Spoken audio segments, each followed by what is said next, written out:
Merci tout d'abord pour l'invitation. Ça me fait très plaisir d'être avec vous, même si ce n'est que virtuellement, mais ça me fait quand même très plaisir. C'est effectivement pas la toute première collaboration que l'on a et c'est donc la troisième conférence, mais il y a eu aussi toute la préparation pour la chaire Jean Monnet sous l'égide du professeur Miedeval.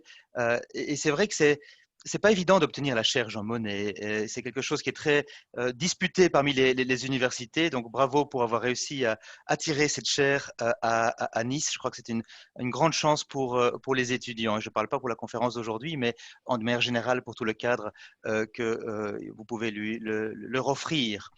Le sujet d'aujourd'hui, il est extrêmement vaste. On pourrait avoir toute une année de cours sur la gestion des crises humanitaires par l'Union européenne et les défis que cela emporte. Donc, je vais devoir forcément me limiter. Puisque je travaille depuis maintenant un peu plus de 20 ans pour le CICR à Bruxelles, j'ai effectivement pu voir se développer cette Union européenne dans pas mal d'aspects, dont les aspects de gestion des crises. Et je pense ce qui pourrait être intéressant pour vous, j'espère, c'est que finalement, je vous partage un petit peu mon sentiment.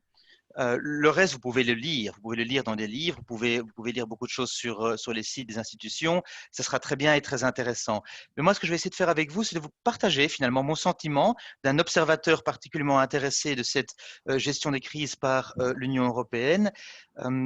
Et donc, forcément, puisque c'est mon sentiment, je le ferai en mon nom personnel. Donc, je ne m'exprime pas au nom du CICR. J'aurais dû demander beaucoup d'approbation avant de me lancer ici. Ça aurait compliqué les choses. Je parle juste en mon nom à moi. Donc, la gestion des crises par, je dirais, l'Europe, elle a commencé il y a déjà un certain nombre d'années, puisqu'elle a commencé dans le cadre du conflit au Biafra, au Nigeria. Vous voyez, c'est en 1968. Vous avez au Nigeria une province qui s'appelle le Biafra et qui veut faire sécession. Et cette idée de sécession a mené à un conflit assez violent avec une famine qui a été une des conséquences de ce conflit et post-Deuxième Guerre mondiale, la plus grande action du CICR. Et c'est à cette époque-là que pour la toute première fois, Bruxelles a appelé Genève donc c'est le président de la Commission européenne à l'époque a appelé le président du CICR en disant on veut vous financer. C'était une sorte de participation à la gestion d'une crise par le biais d'un financement. Et puis après cela, pas grand-chose. Pas grand-chose jusqu'aux années 1990, où là, 1991 éclate un conflit qui va se développer malheureusement de manière assez conséquente en Yougoslavie à l'époque, en ex-Yougoslavie aujourd'hui, dans le jardin de l'Union européenne finalement. Et là, je crois que c'était un peu un déclencheur pour l'Union européenne de se rendre compte que finalement, voilà, il faut regarder un peu en dehors de ses propres frontières également. Il y avait quand même des pays limitrophes à ce qui était la Yougoslavie qui était membre de l'Union européenne. Il y avait un tas de conséquences, y compris humanitaires, qui impactaient les pays membres de l'Union européenne, des personnes qui cherchaient refuge au sein de l'Union européenne. Et c'est à partir vraiment de ce moment-là, des années 90, que vous voyez l'Union européenne qui va commencer à se structurer sur différents aspects de la gestion des crises. Et effectivement, l'Union européenne, elle est multiforme, vous le savez bien, et ça se traduit très très bien dans la manière dont les crises humanitaires vont être abordées par l'Union européenne. Puisqu'il peut y avoir une approche qu'on pourrait qualifier de politico-diplomatique, donc il y a une crise, forcément les acteurs internationaux, États, organisations internationales, l'Union européenne, se positionnent, on se prononce. On se prononce sur le Karabakh, on se prononce sur la Palestine, on se prononce sur la Syrie, on doit se prononcer. Si l'Union européenne ne se prononçait pas politiquement sur les crises, je pense que ça étonnerait tout le monde. Donc il y a tout un travail à la fois politique, à la fois diplomatique au sein des instances internationales, en bilatéral avec les États concernés ou avec les États influents qui se fait et qui là forcément va tomber sous le coup de ce qu'aujourd'hui on appelle le service européen pour l'action extérieure, donc chapeauté par monsieur Borrell, le SEAE. Donc c'est très politique finalement. Vous avez également, depuis les débuts des années 2000, une implication sur le terrain, des missions, des opérations de l'Union européenne, soit civiles, soit militaires, qui se déploient sur le terrain, il y en a une bonne quinzaine, pour réagir à une situation compliquée. Ça peut être une question de formation, ça peut être une question d'observation de frontières, ça peut être du désarmement, d'immobilisation, plusieurs situations liées à des crises. Et donc forcément, on va déployer sur le terrain du personnel civil, qui peut également être policier, du personnel militaire. Alors, jusqu'à présent, ces missions ont toujours été relativement petites. On n'a pas peur de comparer les missions de l'OTAN avec une mission de l'Union européenne. L'Afghanistan et le Fort Tchad en 2008, c'est très, très différent. Mais quand même, vous avez cette présence. Vous avez cette présence, vous avez ce porte-drapeau vraiment sur le terrain de l'Union européenne qui forcément va aussi représenter le message politique de l'Union européenne qui viendra de Bruxelles. Et je dis ça parce que c'est important de bien comprendre ce côté polymorphe de l'Union européenne, où à la fois vous avez le poids politique d'une organisation qui politiquement va se prononcer, et à la fois, alors un autre aspect qui lui sera plutôt sur la Commission européenne, et en particulier ECHO, hein, l'Office humanitaire de la Commission européenne, l'aspect de financement, de soutien aux acteurs de terrain, qui va finalement même au-delà de l'argent que l'on reçoit de ECHO, qui est loin d'être négligeable, mais qui va aussi dans la défense d'une certaine action humanitaire basée sur des principes. Donc ça, c'est important de bien réaliser qu'il y a ces deux aspects-là à l'Union européenne qui ne sont pas toujours faciles à réconcilier. Et on va justement, par les deux exemples que je souhaite aborder avec vous, regarder un petit peu les difficultés de réconcilier ces deux aspects-là. ECHO a été créé en 1992. J'avoue que je n'ai aucune idée si c'était vraiment lié au début des conflits yougoslaves ou si c'était tout à fait autre chose. Je n'en sais rien. Mais au niveau, en tout cas, du timing, ça correspond. Chose intéressante, quand ECHO a été créé, et ça vous ne le trouverez pas sur Internet, vous voyez, c'est un peu l'avantage aussi que je puisse venir vous raconter tout cela. Quand ECHO a été créé en 1992, ils ont contacté le CICR. J'étais pas encore au CICR. Hein. Ils ont contacté le CICR et ils ont proposé que donc, tout le financement qui serait Union européenne pour l'aide humanitaire soit adressé au CICR. Alors c'était tentant parce qu'on a quand même toujours besoin de financement, mais le CICR a refusé. Et le CICR a refusé en raison finalement de notre principe d'indépendance et de la perception que l'indépendance dont on a besoin sur le terrain finalement de notre indépendance. Si on devient le seul et unique bénéficiaire de l'argent européen pour la gestion des crises, en tout cas sur son aspect d'aide humanitaire, finalement on devient l'instrument de cette Union européenne pour mettre en œuvre ce que l'Union européenne souhaite comme gestion des crises. Donc on a refusé. Je ne pense pas qu'aujourd'hui on le regrette. Je pense d'ailleurs qu'aujourd'hui beaucoup de gens ignorent ce qui s'est passé en 92, mais ça c'est un autre point. Parce qu'il y a besoin effectivement de ce détachement par rapport aux donateurs. Entre 92 et aujourd'hui, les structures de l'Union européenne ont complètement évolué. On n'est plus du tout dans le même cas de figure d'une Union européenne qui ne s'appelait d'ailleurs pas Union à l'époque. On est face maintenant à une organisation extrêmement vaste et finalement assez très bien positionnée sur le terrain et qui a de plus en plus de moyens pour gérer des crises ou participer en tout cas à la gestion des crises. Je ne pense pas qu'on puisse dire que l'Union européenne à elle seule arrive à gérer une crise. Personne n'arrive à gérer une crise par soi-même.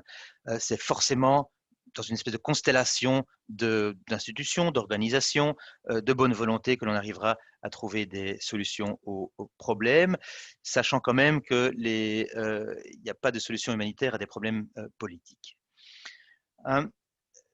Cet ECHO aujourd'hui, donc non seulement finance, il y a quand même un budget qui est aux alentours d'une année à l'autre entre 1,2 milliard, 1,7 milliard d'euros annuellement, ça paraît beaucoup, c'est une somme assez considérable, mais si vous le mettez au regard du budget de l'Union européenne, c'est à peu près 1%.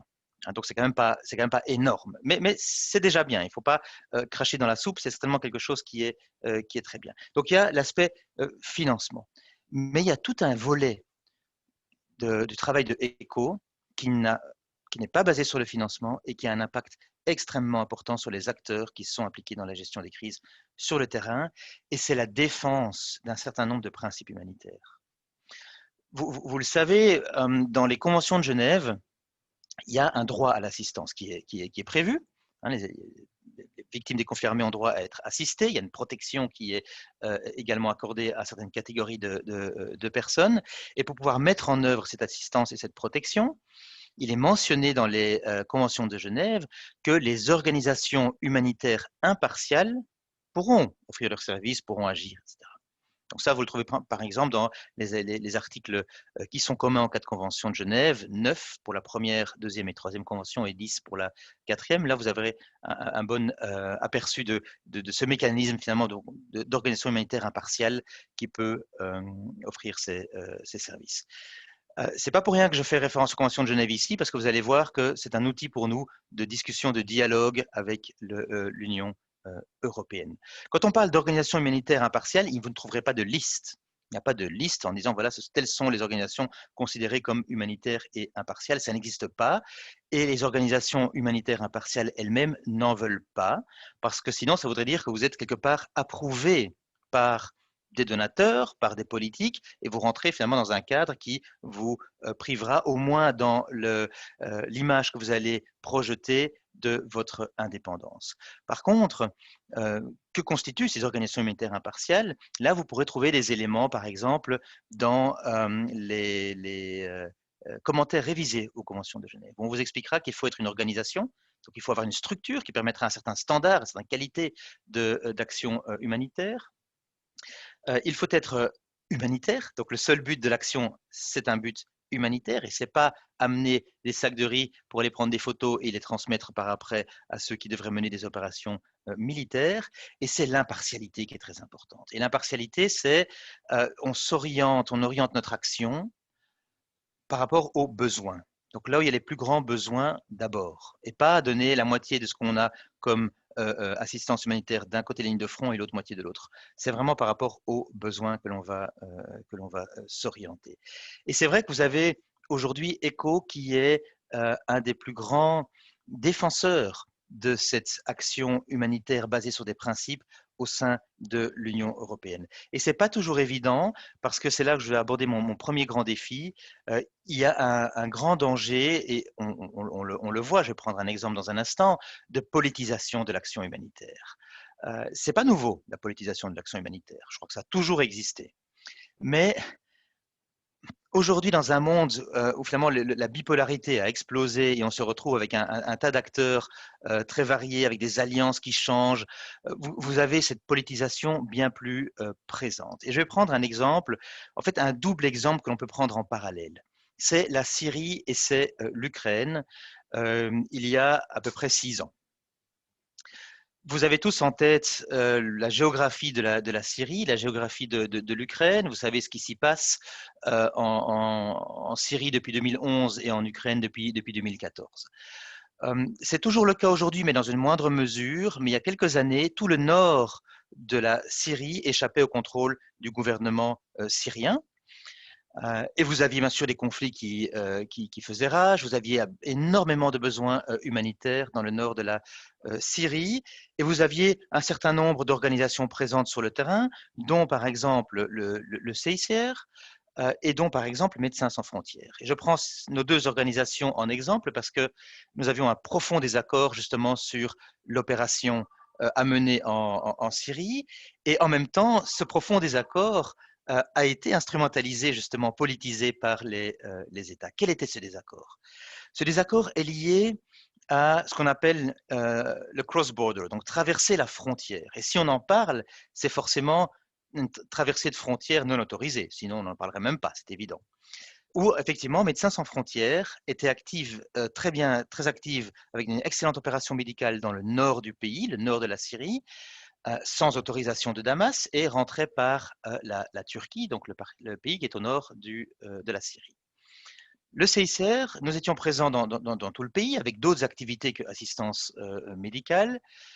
Et nous avions bien entendu, tout comme MSF, un refus des autorités de Damas de pénétrer en Syrie par la Turquie, qui par ailleurs elle-même nous aurait fait quelques soucis pour passer par là, mais enfin c'est un autre volet. Donc quelle est la réaction du CICR qui est toujours très légaliste? C'est d'accepter ce refus et de non pas rentrer par le nord de la Syrie, mais de passer les lignes de front. Alors, si vous devez passer des lignes de front plutôt que de rentrer par une frontière où il n'y a pas d'hostilité à ce moment-là, c'est beaucoup plus compliqué. C'est beaucoup plus dangereux, c'est beaucoup plus lent.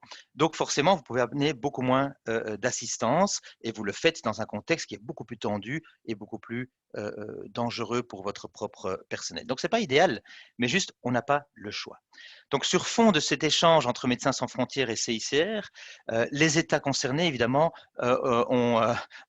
sont montés sur leurs grands chevaux et vous aviez d'une part la Syrie et ses alliés Russie et Iran qui étaient là à applaudir le CICR en disant mais voilà une organisation sérieuse, vous remplissez votre mandat comme il faut tout en respectant la souveraineté des États. C'est exactement comme ça que doit se comporter une organisation humanitaire mandatée quand même par les États partis aux conventions, aux conventions de Genève.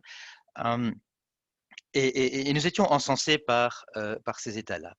Vous aviez l'autre bloc, surtout les États occidentaux, y compris les États de l'Union européenne, qui là jetaient les bras au ciel en disant mais voyons CICR, vous êtes une organisation humanitaire, vous n'allez quand même pas attendre le feu vert du boucher de Damas, c'est comme ça qu'il le surnommait, pour pouvoir aller assister ces personnes qui sont dans un grand besoin d'assistance humanitaire.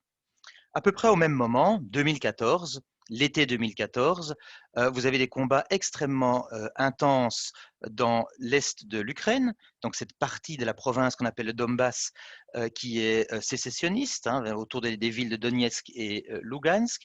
Une situation pour la population civile vraiment critique. Il y avait plus d'eau, il n'y avait plus de gaz, il y avait peu d'approvisionnement en nourriture, et bien entendu pas de médicaments, il y avait beaucoup de bombardements.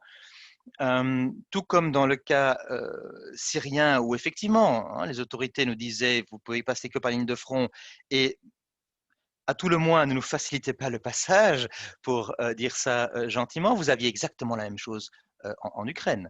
Vous avez aussi une ligne de contact entre la partie gouvernementale et la partie qui échappe au contrôle du gouvernement et vous avez exactement la même réaction des autorités qui fait tout sauf faciliter le passage pour l'action humanitaire. Et alors, vous avez effectivement la frontière est de l'Ukraine, c'est la frontière avec la Russie, et vous avez la Russie qui ouvre les bras grands au CICR en disant, mais écoutez, vous avez des besoins criants en aide humanitaire à Donetsk, Lugansk et les villages aux alentours, passez par chez nous, puisque côté ukrainien, on vous empêche de remplir votre mandat. Nous avons des belles routes qui peuvent permettre un accès humanitaire facile et en toute sécurité. Et là, bien entendu, que vous avez le bloc occidental et Kiev qui lève les bras au ciel en disant mais voyons, voyons, CICR, la souveraineté des États, qu'est-ce que vous en faites? Donc c'est vraiment les mêmes États qui, dans deux situations différentes, vont prendre les arguments des autres.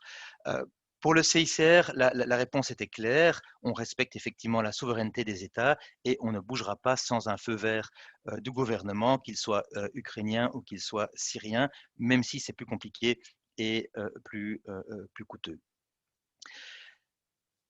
Donc, une action humanitaire très politisée et une Union européenne qui doit trouver sa place finalement. Alors oui, vous avez ECHO qui va dire nous sommes indépendants. Et c'est un discours qu'il prône énormément, de dire ECHO en tant que donateur qui soutient les acteurs humanitaires sur le terrain est indépendant. Je pense qu'à cela, on peut répondre oui et non. Dans ce sens, oui, vous avez l'impression d'être indépendant et vous êtes peut-être indépendant à l'interne des structures de l'Union européenne. Vous avez une indépendance de parole, de prise de position par rapport au service européen pour l'action extérieure, par rapport au Conseil. Oui, probablement. Mais dans la perception sur le terrain, dans l'image que pourront avoir les personnes sur le terrain, ça ne change rien. C'est le même drapeau. c'est le même drapeau bleu et jaune que vous allez arborer, c'est l'Union européenne. Je ne pense pas qu'une babouchka à Donetsk va faire la différence entre ECHO et le SEE, c'est l'Union européenne. Et la même grand-mère en Syrie ne fera pas la différence entre ECHO et le SEE. Vous pouvez leur expliquer ça 50 fois, c'est l'Union européenne. Donc là, il y a effectivement un problème qui se pose. Alors, comment essayer de résoudre ce problème? Parce que le problème, il est là, il est réel, il est concret, il faut essayer de le résoudre. Eh bien, c'est un peu le travail que l'on fait au CICR et d'autres acteurs humanitaires, on n'est pas les seuls, avec l'Union européenne pour construire tout un édifice qui soit structurel ou qui soit normatif, qui permettrait quand même à l'Union européenne de pallier à ces défis, tout en ayant à la fois une conduite de sa propre politique, telle qu'elle doit l'être, forcément, c'est un organe politique, et il n'y a rien de mal à être un organe politique, mais à la fois permettre une action humanitaire cohérente, efficace et qui a du sens. Plusieurs éléments à cet édifice. Tout d'abord, les traités. Traités, effectivement, vous allez voir l'article 214 du traité sur le fonctionnement de l'Union européenne qui parle de l'action humanitaire. Allez le lire, il est très mal rédigé. Il est très mal rédigé. Pourquoi il est mal rédigé? Parce que forcément, il s'agit d'un compromis. Donc chacun vient avec son petit bout de phrase et puis le résultat final, il n'est pas très heureux. Qu'à cela ne tienne, ce n'est pas grave. Vous avez là-dedans des éléments importants pour l'action humanitaire. C'est qu'il est indiqué clairement dans l'article 214 que l'action de l'Union européenne dans le domaine humanitaire devra être en conformité avec le principe d'impartialité. C'est le compromis auquel est arrivée l'Union européenne. Il y a d'autres, ça c'est un bout de phrase. Ce bout de phrase-là que je vous cite, il me convient bien. Il y a d'autres éléments qui sont moins clairs, mais l'essentiel, c'est que les principes, en tout cas d'impartialité, soient préservés dans le traité. Et sur plusieurs éléments liés à la gestion des crises, cet article nous est très utile. Vous avez également un autre document qui est important au sein de l'Union européenne, qui est un consensus sur l'aide humanitaire adopté en 2007. Alors on l'appelle le consensus sur l'aide humanitaire parce que c'est un document qui a été adopté par les trois institutions principales de l'Union, si on parle d'action humanitaire et de gestion de crise, Conseil, Commission et Parlement. Et là-dedans, dans ce document de 2007, vous avez le cadre général qui permettra effectivement d'avoir une action humanitaire soutenue financièrement, mais aussi politiquement dans le bon sens par l'Union européenne. Et ce consensus va également consacrer ce que l'Union appelle les principes humanitaires. Je dis ce que l'Union appelle les principes humanitaires parce que pour nous au CICR, mais également pour les sociétés nationales de Croix-Rouge, de Croissant-Rouge et pour la fédération, nous travaillons sur base de ce qu'on appelle nous les principes fondamentaux au nombre de 7. Et les principes humanitaires ne sont pas tout à fait les mêmes.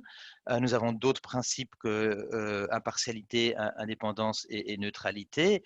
Nous avons ceux-là, mais nous avons également au sein du mouvement l'humanité, et nous avons également trois autres principes qui sont plutôt d'organisation, d'un aspect organisationnel, qui est le service volontaire, qui est l'universalité du mouvement et l'unité de celui-ci. Mais donc, quand même un certain nombre de principes, et surtout ceux qui sont opérationnels, vont se retrouver également dans ce consensus. Des définitions, je l'ai mentionné, légèrement différentes, mais l'esprit est le même. Et l'esprit va tourner surtout autour de ce besoin d'impartialité de la réponse humanitaire. Donc nous avons le traité, nous avons le consensus de 2007, nous avons également un certain nombre de déclarations politiques. Par exemple, deux déclarations intéressantes de la présidence de l'Union européenne au nom de l'Union européenne pour marquer respectivement le 50e anniversaire des conventions de Genève, ça c'était en 1999, sous présidence finlandaise, et puis 10 ans plus tard, le 60e sous présidence suédoise en 2009. Et là aussi, vous avez finalement des déclarations d'ordre politique dans lesquelles la présidence au nom de l'Union reconnaît l'importance d'une gestion humanitaire des crises, donc la gestion du volet humanitaire de la crise, doit se faire en conformité avec le droit humanitaire international et les principes qu'on les appelle principes humanitaires ou principes fondamentaux. Je dirais, le sens restera le même. Alors, vous allez me dire tout ça, oui, mais c'est une déclaration, c'est un papier de plus. Tout à fait, c'est vrai. Cela dit, ces déclarations, ces papiers de plus, je peux vous dire que nous, on les conserve précieusement sur notre bureau parce qu'on les utilise. On les utilise. On les ressort, on les remontre à l'Union européenne. Par exemple, par rapport à un positionnement politique sur des crises telles que l'Ukraine ou la Syrie. On les rappelle à l'ordre, si je peux me permettre cette expression, mais on le redit. Votre positionnement ne nous aide pas si ça nous gêne. Votre positionnement entrave le bon déroulement de l'action humanitaire. Et donc ça nous permet effectivement d'engager l'Union européenne sur ces aspects-là. Un de mes documents préférés là-dessus, il est plus récent, il date du 25 novembre 2019, et je vous encourage vraiment à aller le voir si la question vous intéresse. Ce sont les conclusions du Conseil sur l'action humanitaire et le droit international humanitaire. La date, c'est 25 novembre 2019. C'est un des documents, je dirais, les mieux rédigés que vous allez trouver, à mon sens en tout cas, sur ces questions-là, sur le positionnement de l'Union européenne, et c'est quand même des conclusions du Conseil, hein, donc c'est approuvé par les ministres. Oui, ce n'est pas un caractère juridiquement contraignant, les conclusions du Conseil ne sont pas des documents juridiquement contraignants, mais c'est des documents qui vous donnent un cadre politique dans lequel l'Union doit avancer. Donc c'est quand même très important et l'Union doit respecter ça, en tout cas politiquement, doit respecter ce qui est marqué dans ces conclusions. Et là, dans ces conclusions, vous allez voir, elle touche un grand nombre d'aspects liés aux crises humanitaires et elle donne la position de l'Union européenne là-dessus. Et il y a vraiment beaucoup de choses où on voit le chemin que l'Union a pu faire entre disons 99 et la naissance de la PESC, hein, avec la nomination du premier haut représentant qui était M. Javier Solana à l'époque, ancien secrétaire général de l'OTAN, qui donc aujourd'hui a les fonctions relativement similaires exercées par M. Borrell. Donc entre 99 et aujourd'hui, un monde de différence, et vous allez pouvoir voir dans ces conclusions du 25 novembre 2019 à quel point l'Union européenne prend maintenant au sérieux ces questions-là. Et très honnêtement, ce n'est pas que du blabla. Et sincèrement, ce n'est pas que du blabla. Et aujourd'hui, dans un monde tellement divisé et tellement compliqué au niveau de politique internationale, nous avons vraiment besoin d'acteurs importants pour soutenir l'action humanitaire. C'est un réel besoin, ce n'est pas juste des déclarations, c'est un besoin pour pouvoir agir sur le terrain. Et à ce jour, l'Union européenne est clairement l'organisation qui est la plus avancée pour nous offrir ce soutien. Et je fais maintenant le lien avec mon deuxième défi important, qui est toujours en discussion avec l'Union européenne et qui est loin d'avoir trouvé une solution. C'est tout ce qui a trait à, d'une part, la lutte contre le terrorisme, et d'autre part, et c'est surtout là où on a encore beaucoup de discussions et de débats avec l'Union européenne, les mesures restrictives ou les sanctions.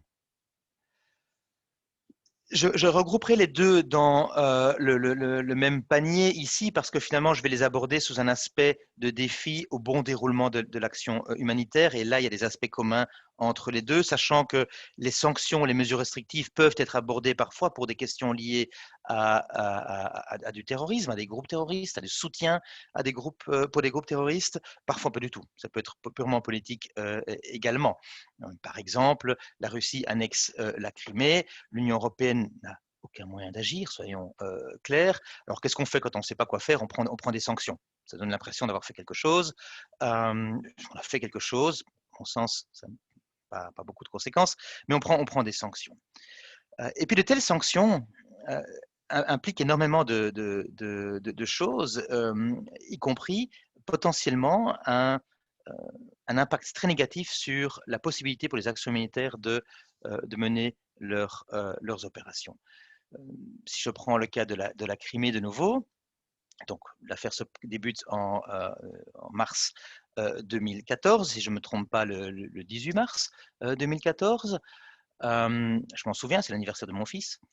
Et vous avez l'Union européenne qui adopte des sanctions tellement vastes qu'à vrai dire, elle paralyserait l'action du CICR. Pourquoi? Parce que dans le cadre de ces sanctions imposées, vous n'avez pas le droit de vous rendre en Crimée sans l'accord des Ukrainiens. Parce que dans le cadre de ces sanctions, vous n'avez pas le droit, les entreprises n'ont pas le droit d'offrir des services, et donc vous n'avez pas le droit de contracter avec elles. Donc, vous ne pouvez pas ouvrir un compte en banque à Simferopol, la capitale de la Crimée. Vous ne pouvez pas louer des bâtiments. Vous ne pouvez pas louer des camions pour la logistique. Vous ne pouvez pas acheter des cartes pour votre téléphone portable. Un tas de choses qui finalement deviennent impossibles et qui sont essentielles pour une opération normale que vous devez déployer dans un tel pays. Nous travaillons avec des ordinateurs HP. Alors là, ce n'est pas les sanctions européennes, c'est les sanctions américaines qui sont beaucoup plus compliquées. Un produit américain, vous n'avez pas le droit d'amener votre ordinateur. Nous travaillons avec Microsoft. Produit américain, vous n'avez pas le droit d'utiliser Microsoft sur vos ordinateurs en Crimée. Donc, vous voyez un tas de choses comme ça qui subitement se posent à vous et que vous ne pourrez pas mener votre opération normalement si vous devez respecter ces sanctions. Lorsque vous parlez de sanctions à caractère politique, assez rapidement, je pense que vous allez trouver un terrain d'entente. Lorsque vous parlez de sanctions liées à des questions sécuritaires, contre-terrorisme ou problèmes similaires, des grands groupes qui sont effectivement des groupes qui ont groupes armés non étatiques qui ont la main mise sur le terrain et puis qui sont effectivement pas bien vus par les dirigeants, par exemple, de l'Union européenne, là, ça devient beaucoup plus compliqué. Là, ça devient beaucoup plus compliqué comme histoire. En ce qui concerne le terrorisme proprement dit, nous avons pu trouver une solution. L'Union européenne s'est dotée en 2017 d'une directive qui remplaçait un plan d'action plus ancien, une directive sur la lutte contre le terrorisme.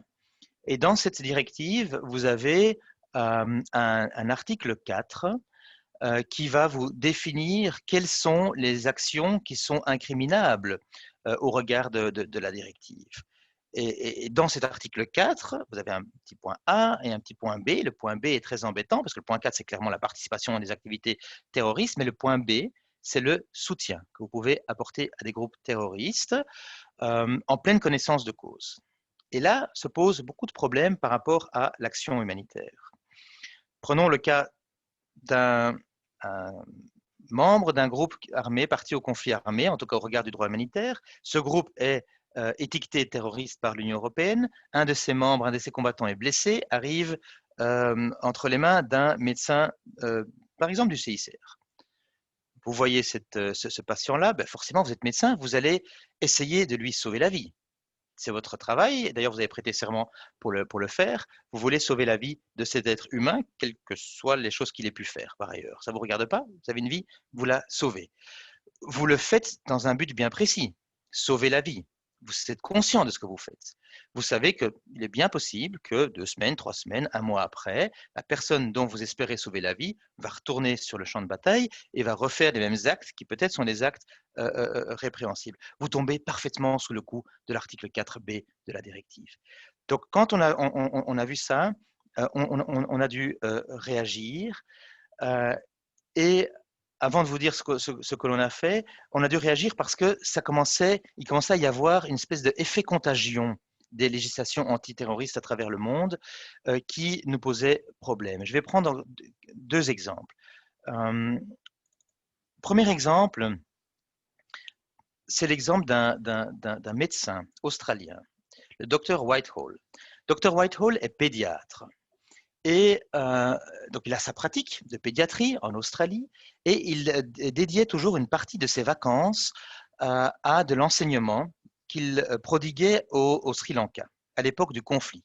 Aujourd'hui, le conflit est terminé, mais pendant de longues années, vous aviez un sale conflit, vraiment un conflit pas beau du tout, il n'y a pas de beau conflit, mais il était violent, très violent, entre le gouvernement du Sri Lanka et le LTTE, donc ce groupe qui est les Tigres pour la libération de l'Emal Tamoul. Et vous aviez effectivement Dr Whitehall qui allait là-bas enseigner la pédiatrie à la faculté de médecine. Il l'a fait quelques années et un jour, en revenant chez lui, il descend de l'avion et il se fait arrêter. Il se fait amener devant le procureur qui lui explique les charges qui pèsent contre lui soutien à une organisation terroriste. Et il tombait des nues, le Dr Whitehall. Il disait, mais attendez, j'ai été enseigné à la pédiatrie à la faculté de médecine, je ne sais pas laquelle, au Sri Lanka.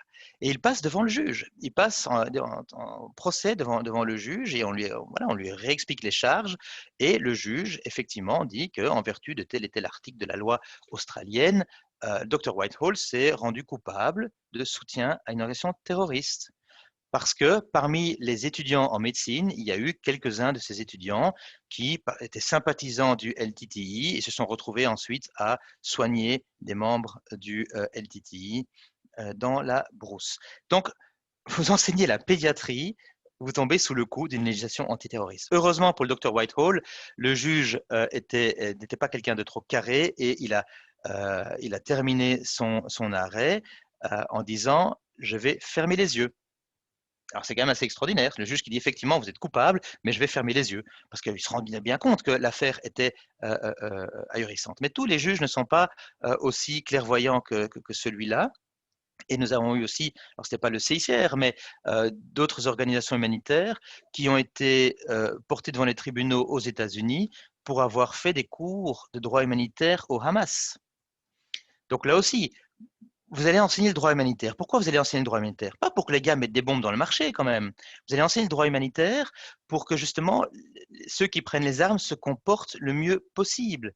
Et cela a été considéré aux États-Unis comme un soutien apporté à une organisation considérée par eux comme terroriste. On croit rêver, mais les faits sont là et c'est ça qui s'est passé. En ce qui concerne le CICR, on a eu aussi un cas comme ça. Alors heureusement, ça n'a pas été aussi loin, mais justement, on avait un collègue dont le travail était de faire du réseautage dans les zones tribales entre l'Afghanistan et le Pakistan. Vous savez, c'est très montagneux, c'est magnifique d'ailleurs, et puis il y a tas de groupes qui se promènent là-bas et qui ont des influences sur le conflit, aussi bien d'un côté que de l'autre de la frontière. Il termine sa mission, il rentre en Europe, et à l'aéroport de Peshawar, il est abordé par quelqu'un qui vient chez lui et qui lui dit, écoutez, vous ne me connaissez pas, mais moi je vous connais, je suis dans l'ambassade des États-Unis ici au Pakistan, je sais ce que vous avez fait ces 12 derniers mois, je sais pourquoi vous l'avez fait, je le comprends. Sachez simplement que aux États-Unis, vous tomberiez sous le coup de notre législation et vous trouverez facilement quelqu'un pour vous poursuivre. Donc, mon conseil, ne partez pas en voyage aux États-Unis. Et donc, on se rendait compte qu'il y avait une espèce de contagion sur ces différentes législations antiterroristes qui commençaient à toucher l'Europe aussi. Alors là, ça commençait vraiment à être un petit peu beaucoup. Et dans le cadre de l'élaboration de cette directive de 2017, nous avons fait un travail assez intense, je ne vous le cache pas, pour essayer de nous préserver de cela. Et on a réussi, pas à 100%, mais quand même, on a réussi de manière relativement satisfaisante. Pourquoi je dis relativement? Parce qu'on a obtenu gain de cause avec un, un, un paragraphe qui nous convient bien, sauf qu'il a été placé dans le préambule. Donc forcément, dans le préambule d'une directive, ne doit pas être intégré dans le droit national des États. C'est là où le bas blesse un petit peu. Par contre, les États ne peuvent pas non plus agir dans un sens contraire à un préambule. Donc, c'est pas si mal. On aurait préféré plus solide, mais c'est pas si mal. Et que dit ce paragraphe 37 ou 38, je ne sais plus. Un des deux, c'est pour l'action humanitaire, l'autre, c'est pour le droit international humanitaire. Pour l'action humanitaire, le paragraphe dit que les activités humanitaires menées par des organisations humanitaires impartiales reconnues par le droit international sortiront du champ d'application de la directive. Donc ça nous permet effectivement de respirer. Toutes les activités qui seraient menées par le CICR et d'autres organisations, ça peut être Médecins sans frontières par exemple, de manière impartiale, ne tomberont pas sous le coup et ne pourront pas être poursuivis sur base de la directive et donc de sa mise en œuvre dans le droit national des États membres et aura pu donc avoir des conséquences pénales. Donc un bon soulagement pour nous. Dans le cadre d'une telle démarche auprès des différentes instances européennes, c'est un peu tout azimut. Ce sont les États membres, c'est le Parlement, mais c'est aussi beaucoup la Commission. Et de nouveau, là, vous avez cette espèce de dynamique entre le politique et puis le volet plus humanitaire de l'Union européenne, et puis ce débat à l'interne que nous, on essaie d'appuyer, de diriger, d'autres organisations humanitaires aussi hein, sont très présentes dans le débat. On arrive finalement à trouver un terrain d'entente. Donc ça, c'est pour tous les aspects liés à la lutte contre le terrorisme. Là où nous ne sommes pas encore arrivés à obtenir ce que l'on espère, c'est d'une manière générale les sanctions, les mesures restrictives. J'ai pris l'exemple de la Crimée, mais il y a pas loin de 40 régimes restrictifs aujourd'hui, régimes de sanctions adoptés par l'Union européenne. Et forcément, tous ces régimes de sanctions sont liés à des situations compliquées, des situations où vous avez presque toujours une crise humanitaire. Pas toujours, mais presque toujours une crise humanitaire à la clé. Si on prend la Syrie aujourd'hui, vous avez un régime de sanctions sur la Syrie qui est très lourd, très cadrant, ou de nouveau, avec un peu les exemples similaires à ce que je vous ai présenté pour la Crimée, vous ne pourriez presque plus bouger en Syrie. Et là, plus compliqué encore que la Crimée, vous avez plein d'acteurs différents. Vous avez l'État, hein, vous avez le gouvernement de Syrie, qui tombe sous sanction, effectivement, hein, le chef d'État, un certain nombre de ministres. On est quand même dans une configuration, et c'est souvent le cas, des pays extrêmement centralisés où beaucoup de choses sont dans les mains des hommes et des femmes au pouvoir, aussi bien politique qu'économique. Hein, donc, vous pouvez difficilement trouver une grosse entreprise qui fonctionnerait dans le pays, qui ne serait pas liée d'une manière ou d'une autre à tel ou tel ministre ou à son cousin. Donc, on se retrouve facilement coincé par rapport à des sanctions élaborées là. Alors, vous avez certaines exemptions. Par exemple, il y a une exemption pour le fuel, où on peut rentrer effectivement faire rentrer du pétrole en Syrie sans que ça tombe sous le coup des mesures restrictives. Mais même cela, hein, l'exemption n'est pas très claire en termes de quantité, en termes de processus. Mais enfin, ça, c'est un autre aspect. Et puis, vous avez l'Union européenne qui va vous dire, écoutez, on va mettre en place des dérogations. Donc, on ne veut pas faire une exemption comme vous avez eu pour le terrorisme parce qu'on a peur qu'il y ait des abus. Mais on ne veut certainement pas mettre des bâtons dans les roues dans l'action humanitaire. Et je suis persuadé que c'est le cas. Il n'y a aucune volonté, bien sûr, de bloquer l'action humanitaire. Mais on ne veut quand même pas que ce soit abusé, donc on va faire des dérogations. Et quelle est la différence? C'est que si vous avez une exemption, vous sortez du champ d'application d'un régime restrictif, par exemple. Donc vous n'êtes pas concerné. Vous pouvez déployer vos activités. Si vous êtes rentré dans un régime de dérogation, ça veut dire que vous devez demander la permission. Et là, à plusieurs niveaux, ça ne peut pas fonctionner. D'abord, à un niveau juridique, de droit humanitaire, ce n'est pas à l'Union européenne de donner ou non son feu vert à une action humanitaire dans un pays tiers. Si vous regardez le cadre juridique qui régit l'action humanitaire dans une situation de conflit armé, vous verrez qu'effectivement, il y a une certaine latitude, alors moins pour l'occupation que pour les autres conflits armés internationaux et encore moins pour les conflits armés non internationaux, mais il y a une certaine latitude pour accepter ou ne pas accepter l'action humanitaire qui pourrait être présentée par une organisation humanitaire impartiale.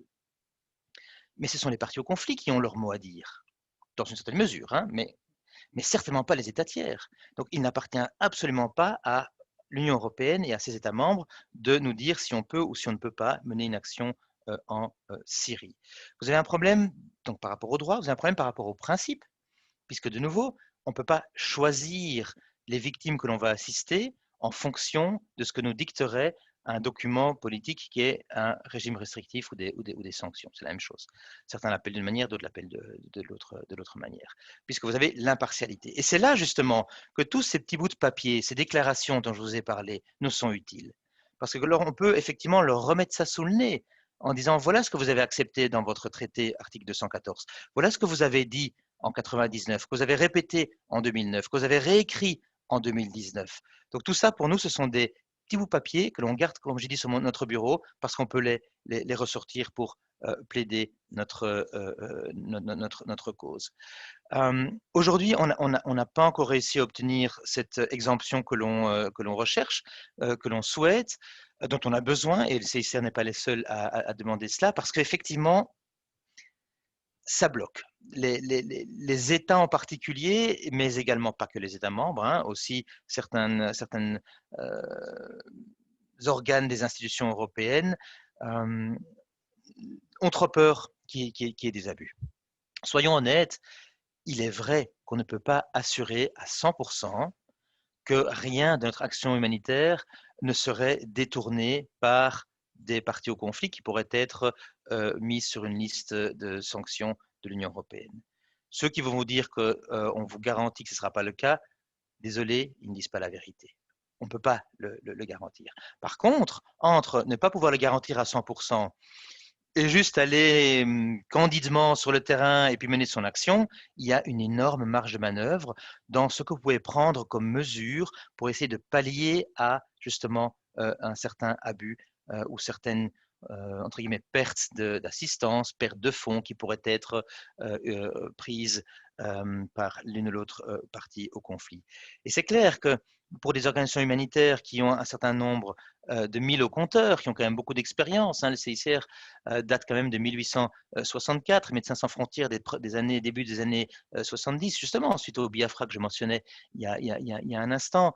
Nous avons une pratique assez longue et nous avons vu à travers d'innombrables conflits ce détournement de l'action humanitaire ou même ce détournement d'argent qui pourrait nous être soustrait par différentes parties au conflit. On connaît la musique, on sait qu'on n'arrivera pas à tout éviter, mais on connaît aussi un certain nombre de parades. Donc on essaye d'une part de plaider notre cause pour être exempté des régimes, mais en même temps, on renforce aussi nos propres procédures pour essayer d'éviter le détournement de l'action humanitaire. Aujourd'hui, il y a un régime restrictif particulier qui est en discussion au niveau de l'Union européenne.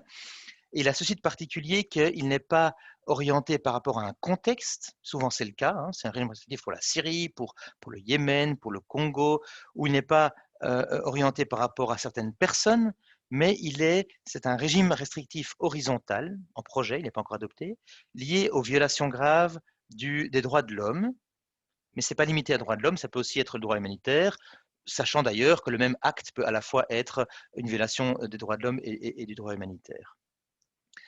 Et là, évidemment, c'est une couche de plus que l'on nous pose comme possible entrave au bon déroulement de l'action humanitaire, puisque ce régime restrictif proposé, il serait valable à travers le monde entier, pour des violations de droits de l'homme. Mais si on regarde les personnes avec qui le CICR et d'autres organisations humanitaires doivent traiter au quotidien, pour une écrasante majorité, ce sont des gens qui n'ont que très peu d'égards par rapport aux droits de l'homme et qui peuvent donc facilement tomber sous le coup de ces régimes restrictifs. Donc là, au lieu de nous faire des entraves sur la Syrie, sur la Crimée ou sur le Nigeria, on commencerait à nous faire des entraves globalement. Donc voilà un immense défi auquel doit faire face l'Union européenne, qui est de concilier leur gestion politique d'une crise avec leur approche humanitaire de la même crise. À la fois politiquement prendre les mesures qu'ils estiment nécessaires, et nous ne sommes certainement pas là pour juger du caractère nécessaire et encore moins utile de telle ou telle mesure, c'est à eux de le faire, ils ont le droit de le faire, mais par contre, en même temps, ils ont quand même des obligations qui est de ne pas entraver l'action humanitaire.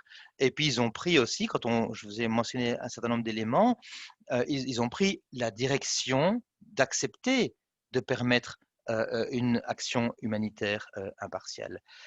Et vous avez par exemple ECHO qui est très mal pris aussi parce que ECHO finance un grand nombre d'actions humanitaires et d'acteurs humanitaires, et oui, d'actions aussi forcément, et se rend bien compte que si de telles mesures restrictives, de telles sanctions sont mises en œuvre à la lettre, ben, ils n'auront plus grand monde à financer puisqu'il n'y aura plus d'action humanitaire possible.